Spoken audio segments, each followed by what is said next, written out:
Hello everyone. ஒரு சிறை கைதிக்கு அவங்களுடைய மனைவி கடிதம் எழுதுறாங்க.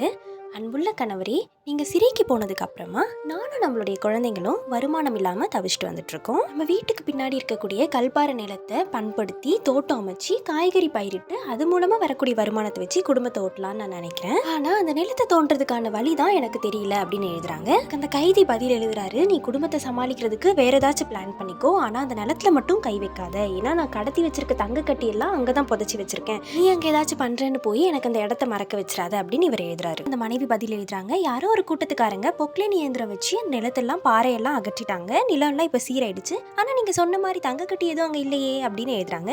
கைதி பதில் எழுதுறாரு, அவங்க தான் காவல்துறையினர், நான் உனக்கு எழுதின லெட்டரை அவங்க படிச்சு பார்த்துட்டாங்க, அவங்க ஆவலா போய் இந்த தங்கத்தை தேட ட்ரை பண்ணாங்க, பட் ஆனா இப்போ இந்த நிலம் சமனாயிடுச்சு, நாங்க தங்க கட்டி எதுவுமே புதைச்சி வைக்கல, இப்ப நீ காய்கறிகளை பயிரிடு அப்படின்னு சொல்றாரு. Moral of the story is, புத்திசாலி எங்க இருந்தாலும் தன் காரியத்தை சாதிப்பான்.